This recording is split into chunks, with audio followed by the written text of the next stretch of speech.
up, Taiwan? I'm Louise with news from here in Taiwan and around the world. The head of a semi-official Cross-Strait organization has resigned amid a corruption investigation. Shan was chair of the Straits Exchange Foundation, set up to handle business matters between Taiwan and China. He's a big name in the ruling party. He previously served as vice premier and as mayor of the city of Taoyuan in northern Taiwan. Prosecutors say he was involved in a corruption scheme related to a land development project dating back to 2015. Zheng denies the allegations. He was released on bail on Saturday after one day in custody. The number of sexual assaults linked to online dating is on the rise in Taiwan. The Health Ministry says such cases rose 55% between 2019 and 2023, with 1,030 reports of sexual assault by online acquaintances logged last year. Almost half of those were 12 to 18. The ministry is warning parents to be cautious as children now access the internet at younger ages. The country's Coast Guard has detained 5 people suspected of smuggling goods between Taiwan and China. Coast Guard staff intercepted a boat packed with electronics, cosmetics, shoes and other goods off the Yunlin Islands. This area is controlled by Taiwan, but is close to the Chinese coast, making it a sensitive location. One of the 5 on board is a member of Taiwan's military. The local prosecutor's office is now involved. 2 people are dead and 3 injured after scaffolding collapsed outside a central Taiwan factory. As Tiffany Wong reports, severe weather may be to blame. A severe thunderstorm is thought to have sent this scaffolding tumbling down outside this factory in central Taiwan. 2 died in the collapse and 3 were injured.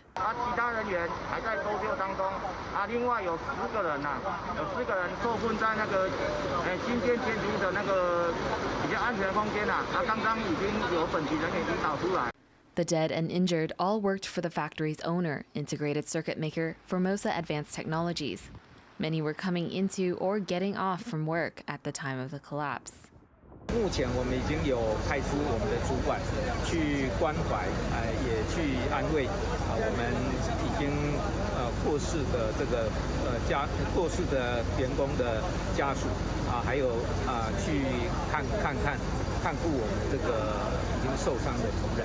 The factory was being expanded, with work slated to finish later in the year, but the county has now stopped work until the cause of the accident can be confirmed. Joseph Wu and Tiffany Wong for TaiwanPlus. Voters in Tokyo are choosing their next governor in a packed race. A record 56 candidates are running for the highest office in the Japanese capital, one of the world's most populous cities. Key issues include the current governor's performance over the past 8 years, as well as a low birth rate and disaster prevention. 2 of the leading candidates are women, and one of them, Ren Ho, has Taiwanese heritage. Polls will close at 8 p.m. in Tokyo. Electronics giant Foxconn has seen revenue jump in the second quarter to nearly $48 billion, beating forecasts. The company, known for assembling iPhones, saw sales up over 19% from the same period last year. It credits the AI boom for this boost in performance. The company says it expects further growth in the 3rd quarter. That's because the second half of the year is typically peak season for the tech industry. Railway enthusiasts are in for a treat as the Alishan Forest Railway is back in full operation after 15 years. Sandy Chi has the details. After more than a decade of disruptions, the Alishan Forest Railway is back to full service. The line reopened completely on Saturday, with 85 passengers on board the first train. It took only 10 minutes for tickets to sell out, showing just how beloved this old scenic attraction is in Taiwan. 我从新竹来，因为我之前就有搭过，那我之前搭到十字路，然后这次听说全线通车，就特别赶来搭。他出生那一年，一直都没有机会搭这个小火车。经过15年修整完毕之后，那一定要来参加这个首航这样子。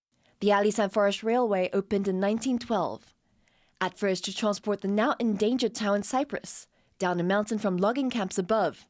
With logging long since banned, it's now a big tourist draw in this part of Taiwan South. But it's also easily damaged. Typhoons Morakot and Dujuan meant 15 years of disrupted services and renovations. The newly refurbished route comes with new carriages too, part of a bid to bring in even more visitors. 我们还在打造9辆新的机关车，48辆车厢，明年陆陆续续都会投入营运。The return of uninterrupted service the whole length of the route means a fresh chance to explore this rugged corner of Taiwan and enjoy natural beauty that's captivated generations. Kama Xu and Sani Chi for TaiwanPlus. Taiwan's best known for its high-tech exports, but that's not the country's only claim to fame. It's also the leading Mega-Yacht producer in Asia and the 4th biggest in the world. The secret to its success lies in its control over the entire production process and highly customized boats. Yunlin reports. This is Ocean Lily, a 33-meter-long, nearly 140-ton mega-yacht sold for $13 million. It was ready for testing in open water and shipping after over a year production in the southern port city Kaohsiung, the heart of mega-yacht production in Asia. Taiwan has historically been the largest Asian producer and ranked 4th globally in 2020. The local industry's annual revenue is around $300 million. In a sea of mass-produced yachts made by US and European competitors, Taiwan takes pride in its fully customizable yachts that bring the client's vision to life. 客户他有这个 idea， 但是除了我们，没有人有办法做给他，所以他才来找我们。那这个就是在全世界上最强的竞争力。Founded in 1987, Horizon Yacht was one of the many companies that were launched amid a shipbuilding boom. After World War II, Taiwan went through a series of infrastructure upgrades, officially called the 10 major construction projects, proposed and overseen by then Premier Jiang Jingguo. One of those projects was Taiwan's first shipyard for producing large metal ships to replace wooden sampans, flat-bottom boats that had been built and used for local transport since the 18th century. In the late 1970s, some shipyards started to build leisure boats at the request of foreign firms stationed here. 那他们就请这边的造小木船的船厂帮他们造一些他们想玩的游艇。那发现台湾的工艺技术水准相当的不错，所以慢慢的这些船厂就起来，变成去做这些小游艇。With a solid foundation in shipbuilding and talent from across the country, Horizon has expanded its business to become an entirely self-sufficient shipbuilder. 比较大的转捩点是在2008年。那个时候就是金融海啸嘛，所以很多船厂都倒了，代理商都倒了。我们决定生产自己的船，自己卖，自己设计，自己拉客人。从那个时候开始，才是跟其他的船厂很不一样的地方，变成一个自有品牌厂，而不是单纯的代工。The magic begins with development, digitally. Architects put in long hours to adjust the boat's engineering, exteriors, and interiors to fit the client's needs. They say it's like building a mobile home, and a small adjustment can have a critical impact on the safety and functionality of a boat. 船的设计没有最好的设计，只有在各个方面最均衡。你要把它收敛在哪一点，永远都是一个 compromise 的一个结果了。Once the exterior and the interior designs are finalized, a mold will be made using computer-controlled machinery that twists and tilts along 5 axes to create the intricate designs. The mold will then be layered with high-tensile fiberglass sheets and filled with resin, using a special technique developed by the U.S. Navy to ensure no air bubbles are trapped inside. Then it's time for woodworkers, electricians, and plumbers to shine in the joinery process, which takes up 70% of the production time, since it's all done by hand. After 16 months, Ocean Lily was ready to launch for the first time at a dock 5 kilometers from the factory. But getting it there wasn't easy.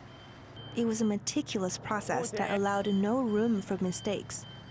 The crew worked late at night to avoid any traffic and roadblocks. Workers on the ground and on the boat must constantly report to each other, as even a tiny scratch could cost them a fortune. One final run, and it's ready to be delivered to its buyer. For the team behind the Ocean Lily, it's a relief and a badge of success. 我们常讲台湾是那个半导体业的王国，可是有多少半导体业的从业人员看得到客户使用你的东西，亲自告诉你他很喜欢这个产品？我想这个成就感在别的行业是很难能够得得到的。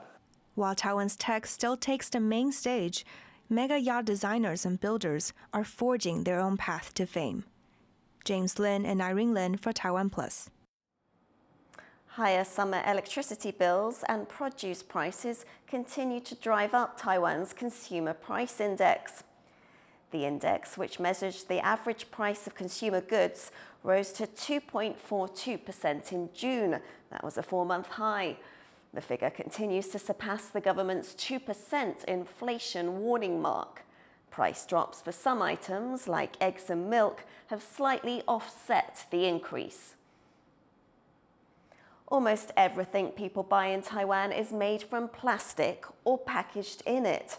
Now, zero-waste shops are opening around the country, hoping to encourage more eco-friendly shopping habits. Wesley Louise has this story. 8 years ago, Lala and Feng Jiao opened this zero-waste shop in central Taiwan. Their goal? To reduce the amount of plastic waste in their community. Instead of relying on single-use packaging, they reuse second-hand bags to store fresh produce. 我们选择是用二手的袋子，而不是每次就是一个新的袋子。They work closely with distributors on how to properly store perishable goods without single-use packaging. And they say their store demonstrates the feasibility of packaging-free shops.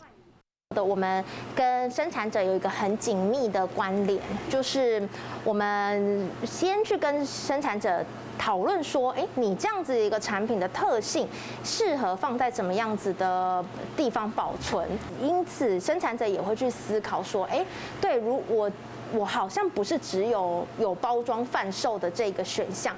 According to a new study by Taipei Medical University, the average Taiwanese person has 2 to 7 times the amount of plasticizers in their body compared to people in the United States or Europe. Medical experts say their ingestion has consequences for people's health. 从我们的脑部到我们的这个甲状腺，或者是女性的卵巢、男性的睾丸，其实都会受到影响。